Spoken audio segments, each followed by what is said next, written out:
Bakit? Saan napunta yung 89 million na pondo ng PhilHealth? Bakit? Saan napunta yung 62 billion na pondo ng ESS? Alam niyo kung saan napunta? Dahil may speaker, may atam!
62 billion na pondo ng SS. Alam niyo kung saan napunta?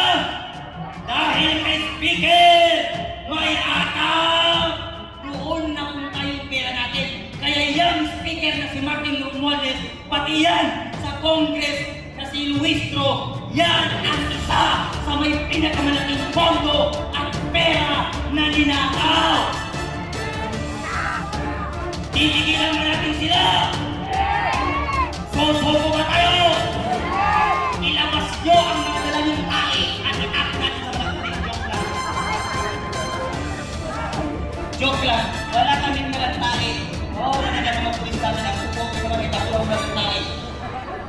Kami ay hindi kagaya ng mga ibang grupo na nagrarally na sinasaktan ang mga kapulisan. Nang babato ng mga kapulisan, kami po ay hindi ganoon. Kami po ay kusang aalis pagkasama na namin ang kailangan namin sabihin. Hindi nyo kailangan ng takot, hindi nyo kailangan ng bakot, eh, hindi nyo mga takot lang yan, pati alam ko eh. Hindi ng magkakot para ibigay sa mga takot yan at pasalaw kung sana. Pero dahil lang ang presidente natin, kung walang tinatawag yan, hindi siya magkalat ng mga ganyan. Pero dahil siya ay guilty, kaya siya ay nagpakot!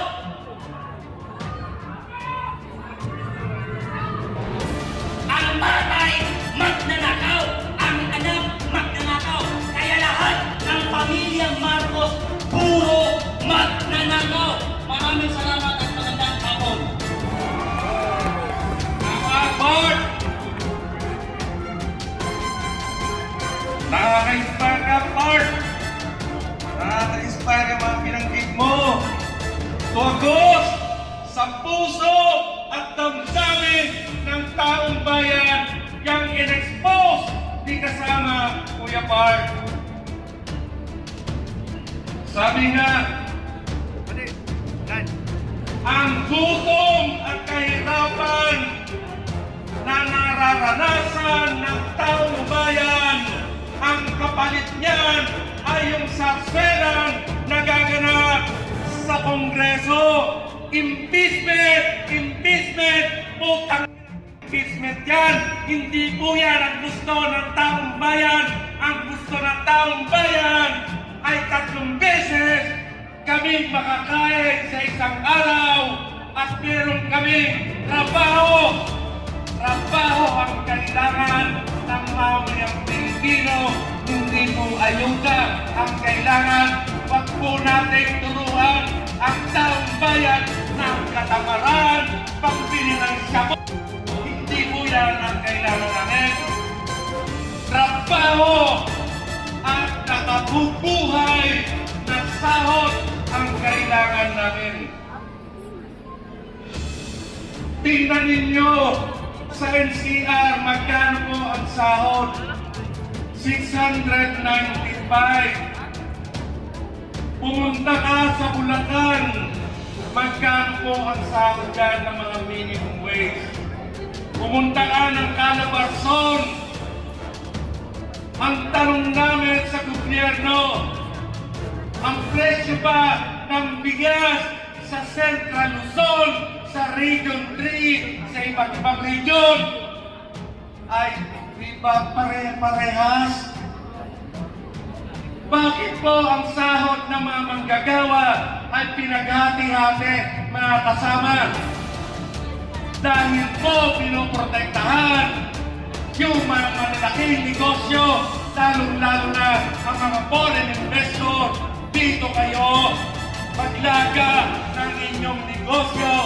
Bawal mag-union, bawal mag-welga. Yan po ang kinagaranti ng gobyerno sa mga gustong mag-invest dito. Talamak po, nagbibigay ng trabaho katulad ngayon. May job fair daw. Utangin ang job fair yan. Pondo na naman ng mga manggagawa, pondo ng taong bayan. Makita nyo ang job fair, puro mga manpower agency, utang nila, nakakagigil. Mag-ahire ng mga manggagawa, Saan ilalaga? Sa agency. Pagdating doon sa principal, ang sasabihin ng principal, hindi namin kayo empleyado. Yan po ay talamak dito sa bansang Pilipinas. Kaya pinagmamalaki ng gobyernong ito ang patuloy yung kontraktualisasyon sa hanay natin. Kaya hindi po titigil ang hanay ng mga manggagawa hanggat hindi na-abolish ang kontraktualisasyon dito sa ating bansa. Mindanao, magkano ang minimum? 200? Saan mapupunta yung 200 na yan? Kaya nagsisiksikan dito sa NCR ang mga manggagawang gustong maghanap ng buhay dito. Pero anong ginagawa? Binibigyan ng trabaho ng gobyerno. Inilalaga, sinuso